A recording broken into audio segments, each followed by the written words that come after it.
Side में थोड़ी side में साइड में ये साइड में थोड़ी साइड में ये लोग 2 मिनट साइड में गुंडागर्दी से मैं डरने वाला नहीं हूँ। खट्टर साहब जो मर्जी करने से गोली चलवा दे।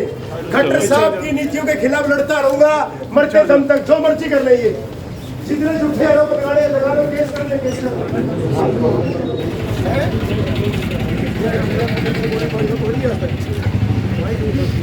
कानून तो बढ़िया बना दिया छोटा भाई आज रॉकी को गिरफ्तार किया है, क्या पूरा मामला है, क्यों गिरफ्तार किया? ऐसे है जी, रॉकी मित्तल को अभी 1-1.5 महीना पहले पब्लिक चीफ एडवाइजर पद से हटा दिया था। रॉकी मित्तल जी बार बार मनोहर लाल खट्टर के खिलाफ बोल रहे हैं कि इनको सरकार चलानी नहीं आती और ये सरकार के काबिल नहीं है। सीएम आप चेंज करो। हरियाणा के अंदर यदि हरियाणा बचाना है तो सीएम चेंज करना पड़ेगा। तो इसको इस बात की जेलसी है। रॉकी मित्तल को बार बार प्रेशर डलवाता है, कभी किसी के टेलीफोन करवाता है, कभी किसी के टेलीफोन करवाता है। अभी 1 महीना पहला डीएसपी साहब का फ़ोन आया था, मेरे को नाम तो ध्यान नहीं है डीएसपी साहब का, भैया के पास उसकी रिकॉर्डिंग भी है। तो वो कह रहे थे रॉकी मित्तल जी आप ना सीएम के खिलाफ बिल्कुल बोलना बंद करो, तो नहीं तो आपके खिलाफ कोई ना कोई कार्रवाई की जाएगी। तो आज सवेरे सवेरे पुलिस पकड़ भेज कर मेरे भैया को गिरफ्तार करवा दिया। आगे क्या कहीं ना कहीं पब्लिसिटी एडवाइजर के पद से हटाने के बाद जब उन्होंने सॉन्ग निकाला था सीएम साहब के, क्या उसका परिणाम तो नहीं? उसका परिणाम भुगत रहे हैं भैया हम। आगे क्या कुछ किया जाएगा? आगे बस जो भी होगा अब सरकार देखो क्या करेगी। कोर्ट में जाएंगे हम तो।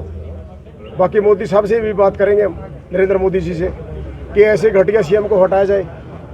तो उस सॉन्ग का बदला है ये सॉन्ग का बदला है जी। जो नरेंद्र मोदी अपने मनोहर लाल खट्टर के रॉकी भैया ने 100 गाने लॉन्च किए हैं, उसका सिला ये मिला है हमारे को, उसका इनाम मिल रहा है हमारे को।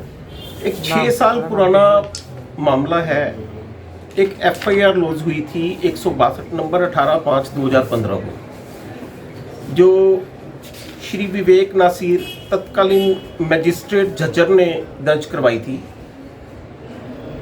जिसके मुताबिक भीड़ ने तित्रम मोड़ पे जाम लगाया हुआ था। किसी कत्ल के केस के सिलसिले में कोई गिरफ्तारी नहीं हो रही थी, जिस बारे में जाम लगाया हुआ था।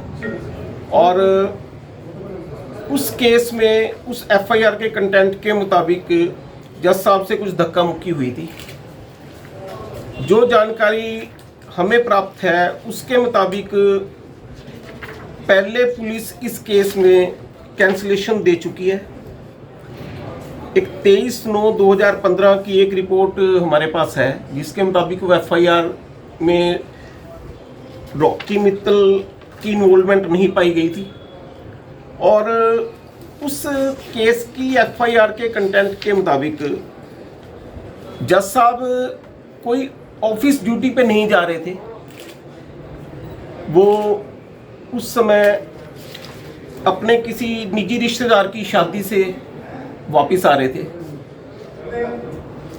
अब पुलिस ने नई धारा जोड़ी है उसके अंदर 333 और 353 आईपीसी, जो कि पब्लिक सर्वेंट को ड्यूटी पर जाने से रोकने से संबंधित है और पब्लिक सर्वेंट के साथ मारपीट करने से संबंधित है, अगर वो कोई अपनी ऑफिशियल ड्यूटी डिस्चार्ज कर रहा है। जबकि ऐसा कोई एलिगेशन इस केस में नहीं है। इस केस में आज पुलिस ने पुलिस रिमांड मांगा था 3 दिन का। वो पुलिस रिमांड जज साहब ने दिया है और 12 तारीख को 1:30 पर अदालत में पेश होने के आदेश दिए हैं। इसके साथ साथ ये ऑर्डर किए हैं कि आज भी मेडिकल होगा जय भगवान मित्तल का, और 12 तारीख को भी मेडिकल करवा के पेश करेंगे। पुलिस का कहना यह है कि रॉकी मित्तल उर्फ जय भगवान मित्तल से एक नीली बत्ती जो है जज साहब की गाड़ी पे जो लगी हुई थी वो रिकवर करनी है। जबकि एफआईआर में ऐसा कोई एलिगेशन नहीं है कि वो नीली बत्ती जज साहब की गाड़ी से गायब हो गई थी। हमारी तरफ से यह दलील दी गई थी कि 6 साल पुराना मामला है, जिसमें पुलिस ने पहले इनको निर्दोष करार दे चुकी है पुलिस, और ये पॉलिटिकली मोटिवेटेड मामला है। और एफआईआर के एलिगेशंस के मुताबिक ना 333 धारा बनती है ना 353 धारा बनती है, और ना ही कोई रिकवरी का कोई केस बनता है। कि कोई पुलिस ने कोई केस प्रॉपर्टी या कोई ऐसी चीज रिकवर करनी हो, क्योंकि ऐसा कोई एलिगेशन एफआईआर में नहीं था। लेकिन जज साहब ने कहा कि ये अभी केस इन्वेस्टिगेशन की स्टेज पे है, इसलिए कोर्ट भी इस मामले में कोई ज़्यादा इंटरफेयर नहीं कर सकती, और उन्होंने 12 तारीख के लिए ये डेट इसकी फिक्स कर दी। 12 तारीख के लिए पुलिस रिमांड दी गया। सर जैसे एक बहुत पुराना मामला, अगर बत्ती रिकवर नहीं होती, बत्ती, क्या आप समझ सकते हैं कि पहली बात को जब बत्ती गायब ही नहीं हुई, और अगर 6 साल बाद कोई आदमी किसी गाड़ी पे लगी बत्ती को रिकवर करवा सकता है, ये सिर्फ पुलिस रिमांड लेने के लिए एक इस तरह का एलिगेशन लगाया है, अदरवाइज इसमें कोई सच्चाई नहीं। मेरा नाम है Shiv Kumar, sub inspector SHO city Kaithal. Rocky Mittal के मामले में आज क्या रहा? रॉकी मित्तल को हमने आज अरेस्ट किया है पंचकुला से। उसके खिलाफ संगीन अपराध की धाराएं हैं, 122 नंबर मुकदमा है। यहाँ पे पोस्टेड हैं आजकल ASJ विवेक नासिर।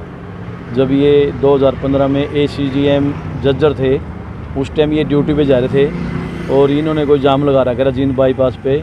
तो विवेक नासिर जी ने फॉर्मल इंसान के नाते को बात पूछी होगी भी किस लिए खड़े हो, इसने कह दिया ले लो, और उसकी बत्ती उतार के सरकारी और उसके मुंह पे मारी 2-3 बार, जिससे उसकी दांत में फ्रैक्चर भी आ गया, चोट भी ग्रीवियस है। तो 6 साल से पुलिस में पता लगा है 2 बार इसमें पुलिस इसको लिख के देती अनट्रेस नहीं लिखा था कि रॉकी मित्तल का इसमें मामला नहीं पाया गया। पहले अनट्रेस लिखी थी, लेकिन किसी ने एडमिट नहीं की, DSP ने संतुष्ट नहीं हुए, पुनः अनुसंधान करवाते रहे बार बार। तो अब ये नई धारा भी जोड़ी गई है। हाँ, वो डॉक्टर से राय भी ली गई है, उसमें ग्रीवियस आई है दांत में, और ड्यूटी में बाधा भी डाल ली है। हमने जज साहब का सप्लीमेंट्री स्टेटमेंट भी ली है, और सप्लीमेंट्री स्टेटमेंट के आधार पे ही, मतलब वो ड्यूटी पे जा रहे थे और ड्यूटी के दौरान उन्होंने लिख के भी दिया है, लिखित में भी। सर कोर्ट में क्या हुआ आज? कोर्ट में 12 तक का पुलिस रिमांड मिला। नई धाराएं कौन कौन सी लगाई सर? नई धाराएं हैं 332, 353 और 333।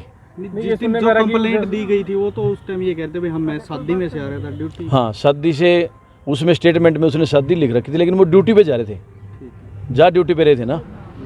तो सर कोर्ट में कितने दिन का रिमांड मांगा? ये 12 तक का रिमांड है, 12 को पेश करेंगे। ये जो बत्ती थी ना वो साथ ले गए थे वो रिकवर करने के लिए, और जो अन्य आरोपी थे इसके साथ उनका पता लगाना है, और जहाँ पे चोट मारी थी उसकी निशानदेही करवानी है।